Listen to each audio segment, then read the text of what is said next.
اعوذ باللہ من الشیطان الرجیم بسم اللہ الرحمن الرحیم الحمد للہ الذی نور قلوب العارفین بنور معرفتہ واثبت فؤاد انبیائہ و اولیائہ بقصص الانبیاء والمرسلین واکمل ایمان المسلمین والمؤمنین بولایت علی امیر المؤمنین علیہ السلام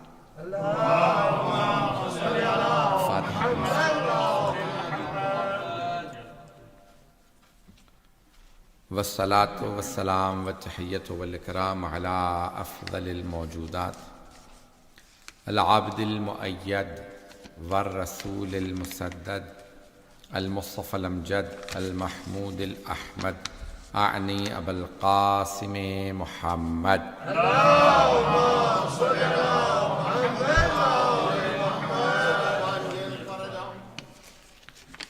وعلى روحه ونفسه وسحره ووسيه سید الاتقیاء والاسفیاء مولا الموالی امام المتقین علی بن ابی طالب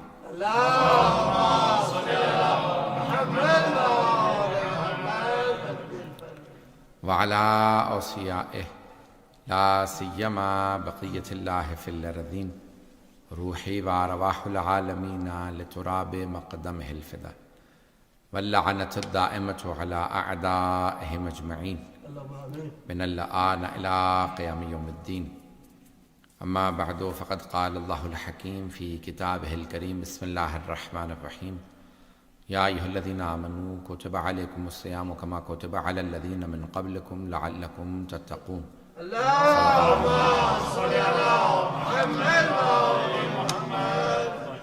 سورہ فاتحہ کی درخواست سے آج کی جو افطار کے بانی ہیں ان کے تمام مرحومین کے لیے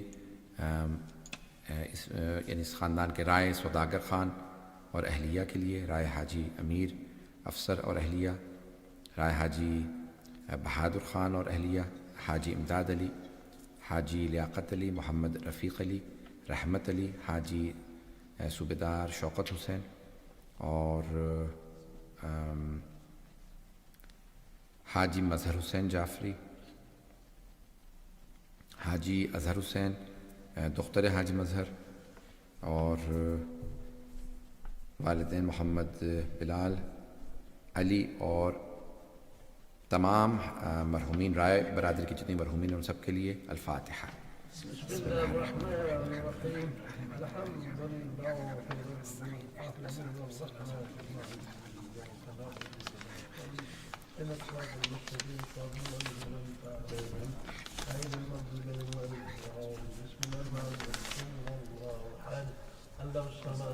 لم يلد ولم يولد ولم يكن له كفوا احد اللهم اغفر للمؤمنين والمسلمين والمسلمات اللهم صل على محمد وآل محمد۔ التماس دعا کی گئی ہے اولاد کے لیے، بلاج عباس اور فرخ ریحان کے لیے، اور بخاری صاحب کی اہلیہ کا بھی آپریشن ہوا ہے اور وہ آپریشن تھیٹر سے ابھی وارڈ میں آئی ہیں، ان کے لیے سب مل کے اگر 5 مرتبہ میجب پڑھیں گے تاکہ سب کی دعا مستجاب ہو۔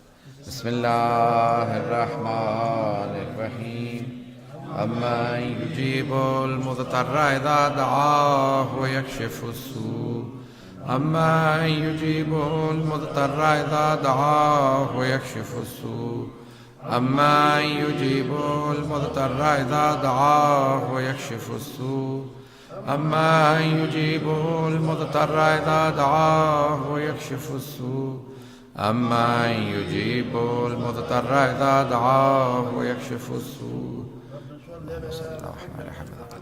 صلوات پڑھیں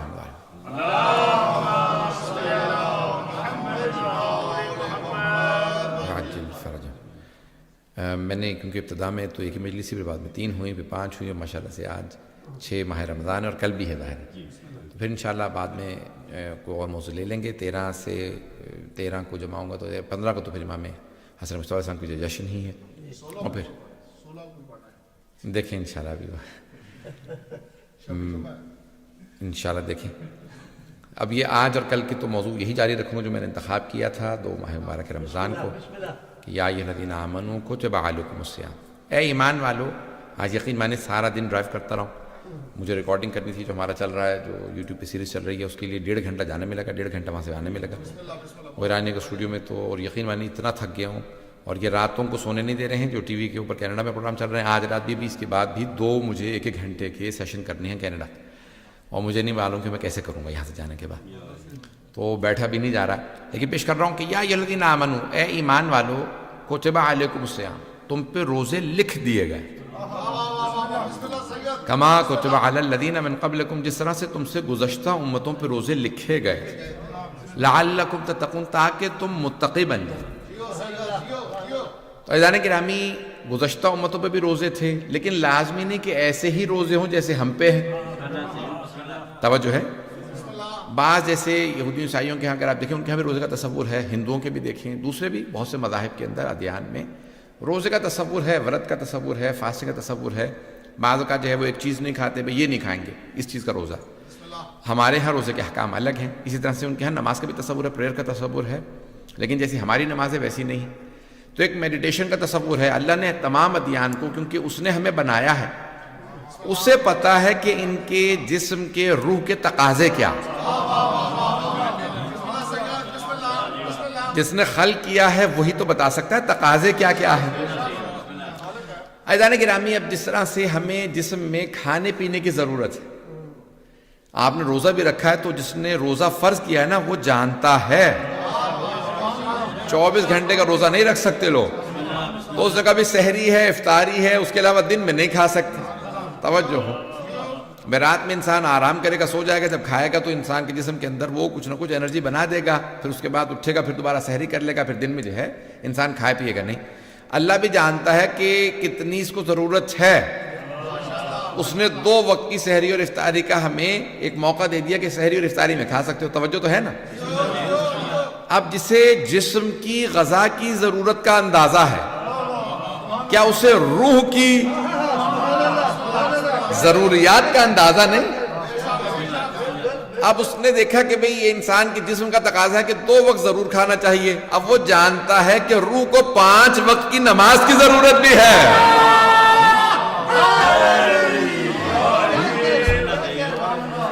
وہ جانتا ہے کہ ان کی روح کو 5 وقت کی نماز کی بھی ضرورت ہے. عزیزان گرامی، اس طرح سے اللہ نے 5 نمازیں واجب قرار دی. اب مثال کے طور پہ ایک آدمی کہے کہ بھئی میں اپنے جسم کو پاک رکھنا چاہتا ہوں، اور جا کے اپنے جسم کو 5 مرتبہ آب زلال میں، خالص پانی میں، پاک پانی میں اپنے بدن کو غسل دے دے. چلے میں آپ کی زبان میں کہہ دیتا ہوں، ایک آدمی جائے دریا کے اندر، آب زلال کے اندر جائے، جا کے ڈبکی لگا کے باہر آ جائے دن میں 5 مرتبہ، تو جسم پہ کوئی اس کے پلیدی، کوئی نجاست، کوئی رج، کوئی چیز باقی رہ جائے گی؟ پورا بدن 5 دفعہ کوئی آدمی جا کے ہر روز نہائے. اب اگر کوئی 5 دفعہ دن میں روح کو نماز میں غسل دے تو کیا روح پہ کوئی گناہ باقی رہ جائے گا؟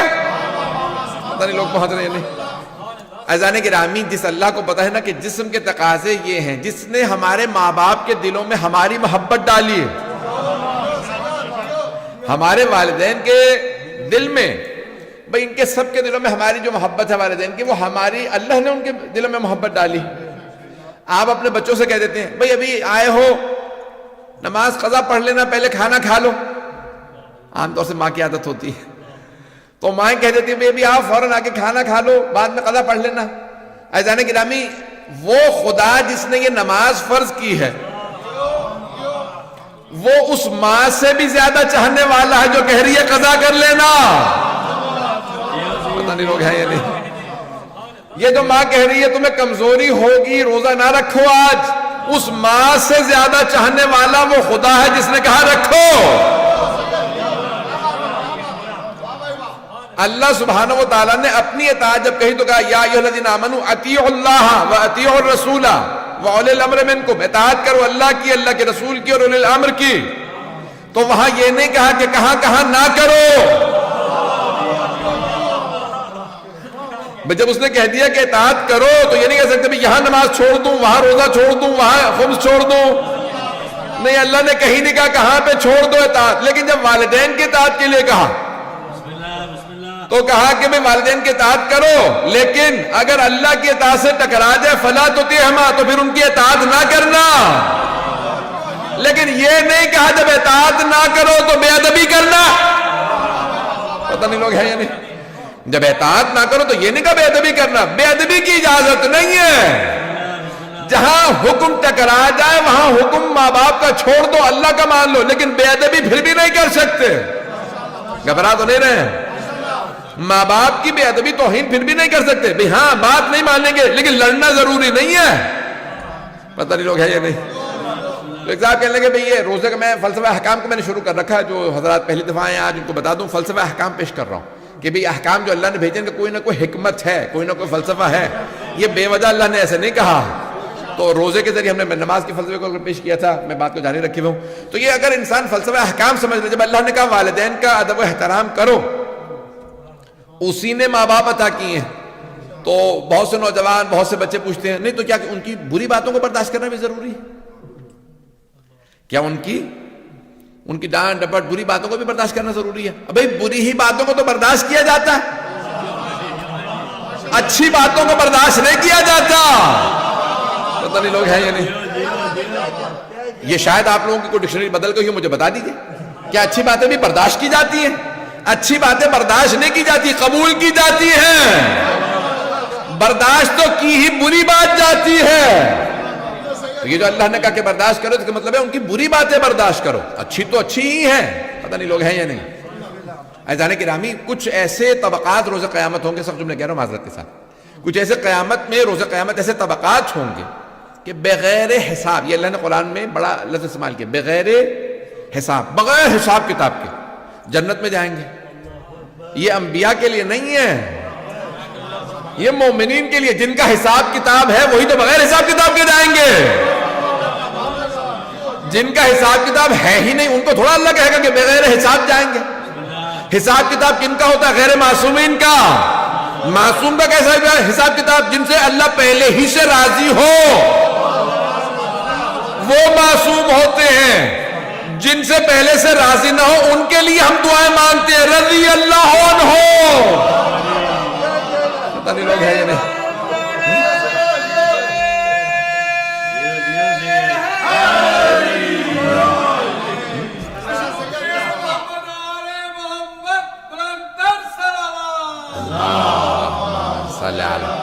محمد بات واضح ہو رہی ہے جانیں گے بھائی؟ یقین مانے زور نہیں لگنا، پھر بھی زور لگا رہا.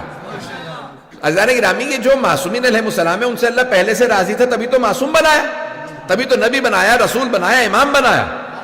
یہ جو غیر معصوم ہیں انہیں اللہ کو راضی کرنا ہے، انہیں بننا ہے رضی اللہ عنہ. تو عزیزان گرامی، اب یہ والدین کو انسان راضی کرتا ہے. روز قیامت کچھ ایسے طبقات ہوں گے جو بغیر حساب کتاب کے جنت میں جائیں گے. تو یہ ایسے مومن ہی تو ہوں گے نا جو بغیر حساب کتاب کے جنت میں چلے جائیں گے. تو ہوں گے نا کوئی سلمان، کوئی ابو ذر، کوئی مقداد، کوئی مالک اشتر، کوئی عمار، کوئی قنبر، پتہ نہیں لوگ ہیں یا نہیں، کوئی حبیب، کوئی مسلم ابن اوسجا. تو ہوں گے نا ایسے جو معصوم نہیں ہیں، بغیر حساب کتاب کے جنت میں جائیں گے. پتہ نہیں لوگ فہرست گنوانے پہ آؤں تو پوری مجلس چلی جائے. آج سے ایک ٹی وی شو شروع ہو رہا ہے کہ جس کے اندر صرف اصحاب پہ پڑھوں گا، صحابہ پہ پڑھوں گا، ہماری ڈیفینیشن کے حساب سے کہ جن کا مقام کیا ہے، جن کا رتبہ کیا ہے. تو وہ کہنے لگے ایک ایک پہ. میں نے کہا ایک ایک پہ بایوگرافی کیا؟ میں انشاءاللہ تعالیٰ زیادہ سے زیادہ کوشش کروں گا انشاءاللہ. تو یہ ٹی وی پہ، یہاں پہ نہیں، کینیڈا میں ہے، اگر موقع ملے تو انشاءاللہ قائم ٹی وی پہ پیش کر رہا ہوں. تو انشاءاللہ آج رات سے پڑھوں گا 12 سے 1 بجے. رات میں آپ تو سو رہے ہوں گے، بھی دن میں اگر موقع ملے کہ دیکھ لیجئے گا. تو عزیزان گرامی، اس لیے میں نے یہاں پہ پھر میں نہیں پڑھا، میں نے شروع کیا تھا یہاں پہ، تو میں نے پھر اسے جاری نہیں رکھا. میں نے کہا وہاں ٹی وی پہ انہوں نے مجھ سے درخواست کر دی تھی کہ نہیں ہمارے ہاں پڑھ دیں. اگر عزیزان گرامی، یہ ایسے ایسے جلیل القدر اصحاب ہیں جو بغیر حساب جنت میں جائیں گے، اور ایسے ایسے ملعون بھی لوگ ہیں جو بغیر حساب پہنچ گئے. میں نے کچھ نہیں کہا. زندہ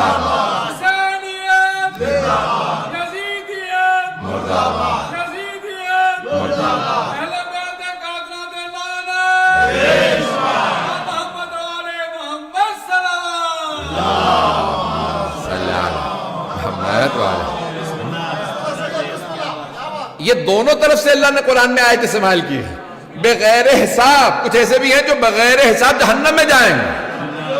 اچھا البتہ ایک حدیث میں بھی دیکھ رہا تھا کہ البتہ جو میں نے بھی روایت دیکھی اس میں لکھا کہ گزشتہ امتوں میں سے 5 ایسے لوگ ہوں گے جو جہنم کے ایسے گڑھے میں ان کو تابوت میں رکھ کے دفنایا جائے گا کہ جہنم والے کہیں گے کہ پروردگارہ انہیں باہر نکال دے، ان کی بدبو سے ہم سے جہنم میں نہیں رہا جانا. اتنے ان کے جلنے کی بدبو آئے گی. 5 گزشتہ امتوں میں سے، اور اس روایت میں تھا 2 اس امت سے. البتہ یہ ہے کہ 5 گزشتہ امتوں سے ایک اور روایت میں ہے، اور 5 اس امت سے ایسے ہوں گے کہ جو جہنم کے قعر جہنم میں ہوں گے، جہنم کے سب سے نچلے طبقے میں ہوں گے، کیونکہ جہنم میں گڑھے ہیں. اب جہنم میں جتنا زیادہ نیچے ہوگا جو آگ نیچے سے ہی آ رہی ہے نا، اس کو اتنی زیادہ سزا ملے گی. گھبرا کے جہنم کا نام سنتے. عزیزان گرامی، شہید اصغر کہتے ہیں جیسے ہی جنت کا نام آئے تو مومن کو مچلنا چاہیے. جنت کا نام آتے ہی مچلنا چاہیے، کیونکہ وطن کا نام آیا. تو مومن کو جب گھر کا نام آتا ہے، وطن کا نام آتا ہے تو تڑپنا چاہیے، مچلنا چاہیے، میرے گھر کی بات ہو رہی ہے. اب جہنم کے جو گزشت کے اس امت کے تو بتانا بڑا مشکل کام ہے. آپ جانتے ہیں نا، ایک آدھا FIR تو بھی میرے سر پہ ہے. تو بہرحال اب میں پیش کر رہا ہوں گزشتہ امتوں کے 5 نام سن لیجئے. تو کہا نمرود ابن کنعان، جو جناب ابراہیم علیہ السلام کے خلاف جس نے سارا آتش اللہ کے خلیل کو آگ میں ڈال رہا تھا. اللہ نے کہا تو نے میرے خلیل کو آگ میں ڈالنے کی کوشش کی، میں نے گلزار بنا دی. میرے خلیل کو تو نے آگ میں ڈالنے کی کوشش کی، میں نے آگ کو کونی بردم و سلام علی ابراہیم، اے آگ ابراہیم پہ سرد ہو جا، سلامتی بن جا. اور تو نے جب کوشش کی تھی میرے خلیل کو، تو اب میں تجھے بھیجوں گا. اگر تو خدائی کا دعویٰ رکھتا ہے تو روک کے بتا. نہیں ہے مجمع. تو قعر جہنم کے اندر پہلا جو ہوگا وہ ہوگا نمرود، اور دوسرا فرعون، اور تیسرا ناقہ صالح کا جس نے کوہان کاٹا تھا، اونٹنی کا، کیونکہ بچے نے بد دعا کی تھی اس کے خلاف. تو وہ قدار جس کا نام تھا، قدار، قاف سے ہے قدار. بہرحال تو ایک ملعونہ کا عاشق ہو گیا تھا. اس نے کہا کہ تو اگر وہ ناقہ صالح جو کاٹنے جا رہے ہیں کوہان، اس کا اگر تو مدد کر دے گا تو میں تیرے سے شادی کر لوں گی، جیسے قطامہ نے کہا تھا عبد الرحمن ابن ملجم سے. تو اسی طرح. اور چوتھا کون ہوگا؟ وہ جس نے یہودا، جس نے جناب موسیٰ کی قوم کو یہودی بنایا اور اسلام سے دور لے گیا. اور 5واں جو امام باقر علیہ السلام نے فرمایا وہ ہوگا پول. یہ جو پوپ تھا پہلا، جس نے کہا تھا کہ حضرت عیسیٰ اٹھا لیے گئے ہیں، وہ اللہ کے بیٹے تھے. اس سے پہلے کوئی نہیں کہتا تھا. اس نے کہا کہ یہ بغیر باپ کے پیدا ہوئے ہیں، اللہ ان کا باپ ہے اور یہ اللہ کے بیٹے ہیں. اگر وہ باپ ہے تو یہ بیٹے. تو امام نے کہا کہ جہنم کے جو بدترین گڑھے کے اندر ہوگا، ان میں سے گزشتہ امتوں میں 5 میں سے جان پال دا فرسٹ جسے کہا جاتا ہے، پال جسے کہا جاتا ہے. میں نے پڑھ تو دیا اس ملک میں رہتے ہوئے. تو بہرحال کاٹ دیجیے گا. یہ نہیں بھی کاٹے تو مجھے پرواہ نہیں ہے. میں ایک بات اور کہہ دوں کہ دیکھیں یہ ہمارے ہاں جو مصیبت آئی نا، اور پھر 5 اس امت کے، وہ کون کون ہو سکتے ہیں؟ میں کچھ نہیں کہوں گا، آپ پہنچ جائیں. میں نام نہیں لوں گا کسی کا بھی، اندازہ آپ پہنچ جائیے گا. تو یعنی گرامی اس امت کے 5 ہو گئے. اب یہ ہمارے یہاں بہت سے لوگ کہتے ہیں کہ نہیں تبارہ نہ کرو، کسی کو برا نہ کہو، کسی کو کچھ نہ کہو. یہ جو عیسائیوں نے شروع میں روکا تھا، خدا کی قسم اٹھائیے ذرا عیسائیوں کی تاریخ، کہ وہاں پہ جب جان پال نے اعلان کیا نا کہ عیسیٰ اللہ کا بیٹا ہے، تو عیسائیوں کے جو بڑے بڑے علماء تھے انہوں نے کہا نہیں خبردار، اس کی باتوں میں نہ آنا. عیسیٰ نے خود کہا تھا خبردار، میں میری ماں اللہ کے بندے ہیں، بیٹے نہیں. قرآن میں سوال ہے، یا عیسیٰ انت قلت اتخذونی و امی الہین، کہ اے عیسیٰ کیا تو نے لوگوں سے کہا اپنے ذات توحید پوچھ رہی جناب عیسیٰ سے، کیا تو نے کہا اپنے ماننے والوں سے مجھے میری ماں کو خدا مانو؟ تو جناب عیسیٰ نے جواب دیا قرآن کریم کے اندر، جب نزول قرآن ہو رہا تھا آسمان پہ تھے، کہا پروردگارا ان قلت ہوں، اگر میں نے کہا ہوتا تو تجھے پتا ہوتا. نہیں ہے مجمع. جو ذات توحید کے پالے میں ہوتے ہیں ایسے ہوتے ہیں. میں نے کہا ہوتا تو تجھے پتا ہوتا، اور اگر تو پھر بھی میری گواہی چاہ رہا تو میں گواہی دیتا ہوں، میں تیرا بندہ ہوں. عزیزان گرامی، اب یہاں پہ کیا ہوا کہ جب پہلے آدمی نے کہا نا کہ وہ اللہ کے بیٹے تھے، تو ایک نے کہا کہ نہیں خبردار اس کی باتوں میں نہ آنا. تو اس نے کہا بھی میں فتویٰ دیتا ہوں اسے قتل کر دو, مار دو. انہوں نے مار دیا. یہ جہاں جہاں انحراف آ رہا ہو, جہاں جہاں لوگ دور ہو رہے ہوں, وہاں کچھ لوگوں پہ لازم و واجب ہوتا ہے کہ باطل کے خلاف آوازیں بلند کریں. جو کہتے ہیں سب ٹھیک ہے, یہ بھی اچھا, وہ بھی اچھا, وہ بھی سارے اچھے تھے, آل محمد بھی اچھے, ان کے دشمن بھی اچھے, صحابہ بھی اچھے, ان کے قاتل بھی اچھے, ازواج بھی اچھی, ان کے قاتل بھی اچھے. روز قیامت میں ام المومنین سے اگر مجھے موقع ملا تو میں ان سے کہوں گا یہ جو آ رہے ہیں نا آپ کے دعویٰ کرنے والے کہ ہم ماننے والے ہیں, ان کی باتوں میں نہ آئیے گا. یہ آپ کو بھی رضی اللہ کہتے تھے, آپ کے قاتلوں کو بھی.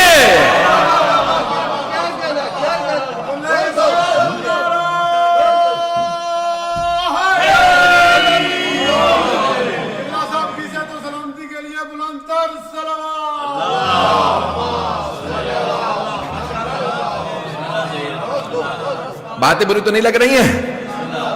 نظام سمجھے, فلسفہ حکام سمجھے. اللہ نے کوئی بھی حکم واجب قرار دیا اس کے پیچھے کوئی حکمت ہے. یہ جو کہا گیا ہے کہ محبت کا اظہار کرو اچھوں سے اور نفرت کا اظہار کرو بروں سے, یہ تولا کیا حکمت ہے؟ کلمہ شروع ہی ہوتا ہے لا الہ سے. ان کا مسئلہ اللہ سے نہیں تھا, مکے والوں کا نہیں پہنچا سکا. قریش کا مسئلہ اللہ سے تھا, نہیں تھا. وہ بار بار رسول اللہ سے کہتے تھے جہاں ہم اتنے بت مان رہے ہیں, 4000 سے زیادہ بت, ایک اور خدا مان لیں گے.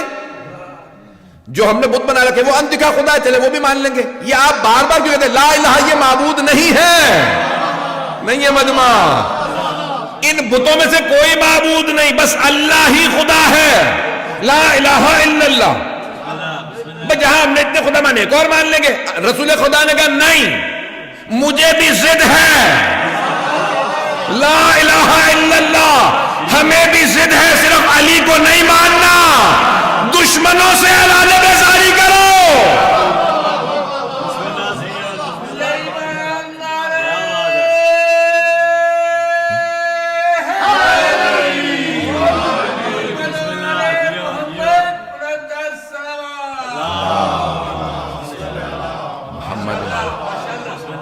بات واضح ہو رہی ہے جانے گرام میں؟ ایزان گرام میں بہت سے افراد کہتے ہیں بھئی ٹھیک ہے سبھی صحیح ہے. ایک مولانا صاحب کے بعد 2 افراد گئے کہنے لگے بھئی حافظ صاحب مفتی جو چلیں اب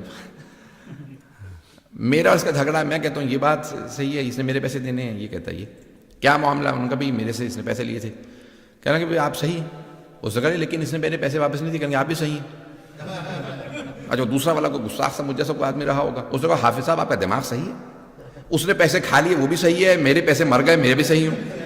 پتہ نہیں لوگ ہے یا نہیں, نہ جانے کہاں سے عادت پڑی ہے, سب صحیح ہے.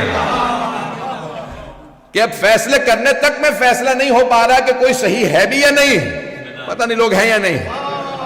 عزیزان گرامی قرآن کریم واضح الفاظ میں فرما رہا ہے وَمَنْ يَقْتُلْ مُؤْمِنًا مُتَعَمِّدًا فَجَزَاؤُهُ جَهَنَّمُ خَالِدًا فِيهَا وَغَضِبَ اللَّهُ عَلَيْهِ وَلَعَنَهُ وَأَعَدَّ لَهُ عَذَابًا عَظِيمًا. جو بھی کسی مؤمن کا قتل کر دے عمدن, جانتے بوجھتے ہوئے, فَجَزَاؤُهُ جَهَنَّمُ تو اس کی سزا جہنم ہے, خالدن فیہا ہمیشہ ہمیشہ وہیں رہے گا, وغضب اللہ علیہ اور اللہ اس پہ غضبناک ہوگا, ولعنہ اللہ اس پہ لعنت کرے گا. آیت ہے سورہ نساء کی آیت نمبر 93 ہے. وَأَعَدَّ لَهُ عَذَابًا عَظِيمًا اور اللہ سخت ترین عذاب دے گا. ایک عام مومن کا کوئی قتل کرے تو جہنم میں جائے, اللہ اس پہ لعنت کرے, اور اگر کوئی جوانان جنت کے سردار کا قاتل ہو اور امت کہتی رہے رضی اللہ کا ہو اور ہم خاموش نہ کریں, پتہ نہیں لوگ ہیں یا نہیں ہیں.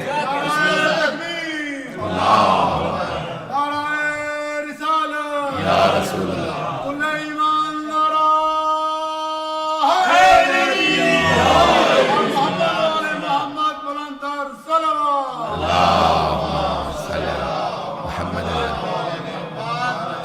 بہت معذرت کے ساتھ. عزیزان گرامی قرآن کے اصول ہیں, انسان یہ نہیں کر سکتا. رسول اکرم صلی اللہ علیہ وسلم نے دیکھیں جب کہہ دیا تھا کہ بھئی ساتھ دو, میرا ساتھ دو, اور مسلمانوں کا پتہ نہیں کیا کرائٹیریا مجھے سمجھ میں نہیں آتا، جو پوری زندگی ساتھ دیتا رہا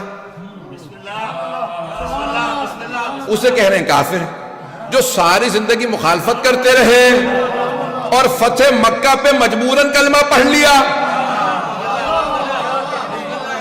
جس کے لیے پیغمبر کہہ کے جا رہے ہیں اس اکیلے پہ نہیں، اس کی ساری نسل پہ لعنت ہے۔ مجھے دکھا دے رہا ہے یہاں پہ ایک اب اہل سنت نے کسی نے مقالہ لکھا ہے، اس نے کہا کہ یہ ہمارے ہاں جھوٹ ہے کہ حضرت امام حسن مصطفیٰ علیہ السلام کا قاتل نہیں معلوم ہے، جودہ بنت اشیس نے معاویہ کے کہنے پہ زہر دیا، معلوم ہے۔ پھر کہا کہ خود بنو امیہ کے لیے پیغمبر اسلام کی حدیث ایسا نہیں ہے کہ شیعوں کی کتابوں میں ہمارے ہاں موجود ہیں، پتہ نہیں لوگ ہیں یا نہیں، یہ رسول اکرم فرما رہے ہیں، اور وہ کہا کہ نہیں وہ چلے میں حدیثیں نہیں پڑھتا۔ مت آیا کر میرے قریب کسی آدمی سے کہا مجھے تیری پوچھ سے جو ہے اپنے نسل کے خون کی بو آتی ہے کہ تم خون بہاؤ گے۔ عزیزان گرامی اتنے سخت الفاظ پیغمبر اسلام کے، کبھی اگر یہ میرے ممبر پہ آ جائیں، حضرت ابو ذر کا کیا مسئلہ تھا؟ انہوں نے یہی تو کہا تھا کہ میں نے سرور کائنات سے خود سنا ہے کہ جب بنو امیہ میرے ممبر پہ آ جائیں تو میرے دین کی فاتحہ پڑھ لینا، اور جس سے کہا اتفاقاً وہ خود ہی بنو امیہ میں سے تھا۔ کہ تیری اتنی جرت کہ تم رسول خدا پہ جھوٹ باندھو، تم نے جانتے 80 کوڑے؟ کہنا مجھے جھوٹ بولنے کی عادت ہے نہ شوق۔ حضرت ابو ذر غفاری نے فرمایا نہ مجھے جھوٹ بولنے کی عادت ہے نہ شوق، میں نے خود اپنے کانوں سے سنا ہے، رسول خدا کو خود دیکھا، انہوں نے فرمایا۔ عزیزان گرامی یہی تو سارا مسئلہ ہے، سب اچھے، آج بھی بہت بڑا یہی مسئلہ ہے۔ پاکستان کی تاریخ اٹھا کے دیکھ لیجیے، پھانسی دینے والا بھی رضی اللہ ہے، پتہ نہیں لوگ ہیں ہی نہیں، چلے رضی اللہ نہیں کہتے، کہتے ہیں شہید، پتہ نہیں لوگ ہیں ہی نہیں، جس نے پھانسی دی وہ بھی شہید، جسے پھانسی دی وہ بھی شہید، پتہ نہیں کہاں سے عادت پڑ گئی ہے، سبھی شہید ہیں، سبھی رضی اللہ ہیں۔ عزیزان گرامی جہاں پہ ہمارے ہاں بنیادی ہمیں عقلی مسائل حل نہ ہوں، قرآن کی واضح آیات پہ ہم عمل نہ کریں، رسول خدا کے احکام پہ عمل نہ کریں، ممکن ہی نہیں ہے انسان راہ راست پہ چل سکے، اور آخری زمانے میں خدا کی قسم اور زیادہ مشکل ہو جائے گا، روایات کے اندر اور زیادہ مشکل ہو جائے گا۔ جب تم ہماری حمایت کرو گے تب بھی تمہیں مشکل ہوگی، اور ہمارے دشمنوں کی مخالفت کرو گے تب بھی تمہیں مشکل ہوگی۔ لوگ کہیں گے نہیں سب برابر تھے، امیر المؤمنین خود شکوہ کر رہے ہیں، نزلن الدہر نزلن الدہر، دنیا نے مجھے اتنا گرایا کہ کہا کہ علی وا، کہ میرا نام اوروں کے نام کے ساتھ لینے لگے۔ اگر مولا کو اس بات کا گلہ نہ ہوتا تو مولا کیوں کہتے؟ یعنی کہنے لگے لوگ کہ نہیں وہ سب برابر تھے، سب صحیح تھے، سب علی بھی صحیح تھے، وہ بھی صحیح تھے۔ مولا یہ رو کے کہہ رہے ہیں، شکوہ کر کے کہہ رہے ہیں، اور پھر رو کے دوسرا جملہ کہتے ہیں کہ ثم نزلن الدہر، پھر اور مجھے گرایا اور گرایا۔ خدا کی قسم عجیب و غریب الفاظ ہیں، اگر آپ سوچیں نا مولا کیا فرماتے ہیں کہ اتنا گرایا کہ پھر ان کا نام میرے نام سے پہلے لینے لگے۔ کتنا بڑا ظلم ہے مولا کائنات پہ۔ مولا فرماتے ہیں کہ کہا کہ فلان و علی، اس کا نام پہلے لے رہے ہیں، بعد میں میرا نام لے رہے ہیں، کہ پہلے میرے نام کے ساتھ نام لیا کسی ملعون کا، ملعونوں کے نام لیے میرے نام کے ساتھ، پھر کہا ان کے پہلے نام لے کے پھر میرا نام لے رہے ہیں، کہ اتنا مجھے گرا دیا، میرے پہ اتنا بڑا ظلم مولا امیر المومنین فرما رہے ہیں۔ میں انشاءاللہ آنے والے دنوں میں تفصیلی مولا کے مسائل میں پیش کروں گا، وقت نہیں ہے، 5 منٹ ہیں، 6 منٹ ہیں، آئیں ذرا چلیں، یہ کتنا بڑا ظلم ہے آل محمد پہ کہ ان کے قاتلوں کو بھی لوگ کہتے ہیں کہ صحیح تھے۔ آج حاجی مظہر کے میں ان کے خانوادے کی طرف سے مجلس ہے، ان کے میں دیکھ رہا ہوں گھر کے ان کے بچے بیٹھے ہیں، ان کے پوتے بیٹھے ہیں، اور بھی بہت سے افراد ہیں۔ تو مجھے اب تک یاد ہے کہ میں امام موسیٰ کاظم علیہ السلام کے مصائب پڑھ رہا تھا تو ان کی ہچکیاں بند گئی تھیں، تو آج سوچ رہا تھا کہ ان کی روح خوش ہوگی، موجود ہوں گے وہاں بھی، میرا دل کہتا ہے اسی جگہ پہ ٹیک لگا کے بیٹھی ہوگی ان کی روح، سن رہے ہوں گے۔ مومن آ جاتا ہے نا اپنی مجلس میں، آئیں ذرا کچھ دیر کے لیے چلیں۔ اہل بیت علیہ السلام بڑے مظلوم ہیں۔ آج مجھے بڑا افسوس ہوتا ہے کہ جب ہمارے ہاں دینیات کے اندر ہارون الرشید کا تو لکھتے ہیں، اس کا پڑھاتے ہیں، ارے بنی عباس کا خلیفہ گزرا تھا، سب سے بڑی حکومت تھی، ارے وہ جو رسول خدا کی نسل سے امام موسیٰ کاظم علیہ السلام تھے، ان کا کوئی نام نہیں لیتا۔ قاتل کا بتا رہے ہیں، جانتے کیا کیا اس نے؟ زہر جب دلوا دیا، وقت نہیں تفصیل میں جاؤں، جب اس نے زہر دے دیا نا امام موسیٰ کاظم علیہ السلام کو، زہر دلوا دیا، تو پھر امام فرماتے ہیں 4 مزدوروں کو پیسے دیے، کہا اے مزدوروں جاؤ جا کے یہ جنازہ پل بغداد پہ رکھ دو۔ 4 مزدوروں کو پیسے دے کے جنازہ اٹھوایا، 4 مزدوروں نے پیسے لی۔ 12ویں امام سلام کرتے ہیں نا، جب 7ویں امام علیہ السلام کو تو جانتے کیا فرماتے ہیں؟ السلام علی المعذب فی قعر السجون، میرا سلام ہو میرے اس دادا پہ جنہیں زندان کی تاریکیوں میں شکنجے دیے گئے، سزائیں دی گئیں، زنجیریں پہنائی گئیں۔ اجرکم اللہ، اجرکم اللہ۔ ایک مرتبہ 4 مزدوروں کو پیسے دیے جنازہ اٹھا، مزدوروں نے جنازہ اٹھایا، پھر ایک 5ویں مزدور کو بلایا، کہا یہ تیرے لیے پیسے ہیں۔ کہا میں کیا کروں؟ کہا جنازے کے سامنے چلتا جا، نعرہ لگاتا جا۔ کہا نعرہ کیا لگاؤں؟ کہا ماتا امام الرفضا، رافضیوں کا امام مر گیا، رافضیوں کا امام مر گیا، گمراہوں کا امام مر گیا۔ عجیب ہے۔ میں ایک سوال کروں آپ سے، صحابہ کے جنازے ہوتے تھے نا تو رسول خدا پیچھے چلتے تھے، کہا یا رسول اللہ کیوں؟ کہا یہ اس کا آخری حق ہے، جنازے کے پیچھے چلا کرو۔ رسول خدا جیسا عظیم ترین آدمی صحابہ کے جنازے میں آئے تو پیچھے چلے، ارے یہ امام معصوم کا جنازہ ہے، مزدور آگے چل رہا ہے، نعرے لگا رہا ہے ماتا امام الرفضا۔ پل بغداد پہ جنازہ آیا، اجروں کو ملانا، بس میں 2 سے 4 منٹ کی زحمت دوں گا۔ پل بغداد پہ جنازہ آ گیا، جیسے ہی پل بغداد پہ جنازہ پہنچا نا، دھوپ تھی، دن کا وقت تھا، مزدوروں نے جنازہ رکھ دیا، شیعہ آنے لگے کازمین سے، سوال کیا ایک شیعہ نے، کیا بات ہے کس کا جنازہ؟ کہا تمہارے امام مر گئے۔ کہا ہمارے امام مرتے نہیں، شہید ہوتے ہیں۔ کہا نہیں، تمہارے امام اپنی موت مرے۔ ایک مرتبہ اس نے ایک تابوت سے کفن کا کپڑا ہٹایا، کہا مولا خود بتائیے آپ کو شہید کیا ہے یا آپ اپنی موت مرے؟ امام نے آواز دی قتلاً قتلا، مجھے انہوں نے قتل کیا، مجھے زہر دیا ہے۔ اب میں ہاتھ جوڑ کے جملہ پیش کروں گا، اگر دیکھ سکے تو دیکھیے گا، نہیں تو آنکھیں بند کر لیجئے گا۔ جانتے کیا جملہ ہے؟ ایک مرتبہ ایک شیعہ نے سوال کیا مزدوروں سے، جب قیدیوں کو آزاد کر دیتے ہیں نا تو ان کی زنجیریں کاٹ دی جاتی ہیں، اور اگر وہ زندان میں مر جائیں تو جب انہیں جنازہ واپس کرتے ہیں تو زنجیریں کاٹ دی جاتی ہیں۔ کیا بات ہے ہمارے امام کے تابوت سے زنجیریں لٹک رہی ہیں، تم نے زنجیریں کیوں نہیں کھولی؟ ایک مزدور نے کہا تمہارے امام کی زنجیریں ان کا گوشت کھا کے ہڈیوں تک چلی گئی تھی، زنجیروں کو جدا نہیں کیا جا سکتا تھا، اس لیے ہم نے زنجیریں نہیں کاٹی۔ الا لعنت اللہ علی القوم الظالمین وسيعلم الذين ظلموا أي منقلب ينقلبون۔ بھئی میں سارا مصائب نہیں پڑھ سکا، ہاتھوں کو بلند کیجئے گا، آئیں ذرا 2 جملے دعا کے کہوں۔ پروردگارا، جب ایک مرتبہ شیعوں کو پتہ چلا نا یہ ہمارے امام ہیں، سارے شیعہ نوحے پڑھنے لگے، بڑے تعظیم سے جنازہ اٹھایا، سب رو رہے تھے۔ اب سب میں آپس میں گفتگو شروع ہوئی، جنازہ کون پڑھائے گا؟ ہم میں سے کوئی اس لائق نہیں کہ امام کا جنازہ پڑھا سکیں۔ اتنے میں دیکھا مدینے سے کوئی جوان آ رہا ہے، اس کے آنسو بہ رہے ہیں، آستینیں کھلی ہوئی ہیں، وہ آگے تشریف لائے، دیکھیں گے، ہاتھوں کو بلند کیجئے گا۔ امام موسیٰ کاظم کا لقب ہے باب الحوائج، باب الحوائج کا آپ واسطہ دیں گے نا۔ میں جملہ پیش کروں گا، سب کے لیے آج بانی مجلس نے کہا، 2 نوجوانوں کے لیے کہا، ان کے اولاد کے لیے کہا، بخاری صاحب کی، شاہ صاحب کی اہلیہ کا بھی اب آپریشن ہوا، بہت سے لوگوں نے مجھ سے التماس سے دعا کی ہے۔ بس بھئی آخری منٹ ہے، مغرب کا وقت قریب ہے، استجابت دعا کا وقت ہے۔ ایک مرتبہ جب امام رضا علیہ السلام آئے نا مدینے سے تو امام رضا نے اپنے آپ کو تابوت پہ گرا دیا۔ ہر بیٹے کو باپ سے محبت ہوتی ہے، لیکن اگر باپ زندان میں رہا ہو، بیٹا بہنوں کا پرسہ لایا ہو،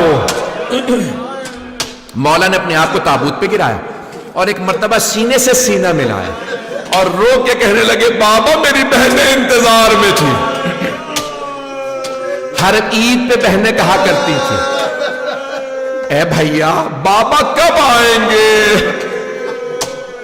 آپ بھی ابھی عید منائیں گے، الا لعنت اللہ علی القوم الظالمین، پروردگارا ہمارے تمام مومنین کی دعائیں مستجاب فرما، بانی مجلس نے جو التماس سے دعا کی سب کی دعائیں مستجاب فرما، پروردگارا جو بے اولاد ہیں ان سب کو اولاد عنایت فرما، اولاد والوں کی اولاد کو نیک و صالح بنا، پریشان حالوں کی پریشانیاں دور فرما، جتنے ہمارے مریض ہیں خصوصاً شاہ صاحب کی اہلیہ، پروردگارا تجھے واسطہ بیمار کربلا کا ان سب کو شفائے کاملہ عاجلہ عنایت فرما، پروردگارا پریشان حالوں کی پریشانیاں دور فرما، ربنا تقبل منا انک انت السمیع العلیم بحق محمد وآلہ الطیبین الطاہرین المعصومین۔ ایک سورہ فاتحہ اور 3 سورہ اخلاص پڑھ کے حاضرین کے تمام محرومین کو خصوصاً حاجی مظہر صاحب اور ان کے خانوادے کے تمام محرومین کو ثواب۔ بسم اللہ الرحمن الرحیم۔ إياك نعبد وإياك نستعين اهدنا الصراط المستقيم صراط الذين أنعمت عليهم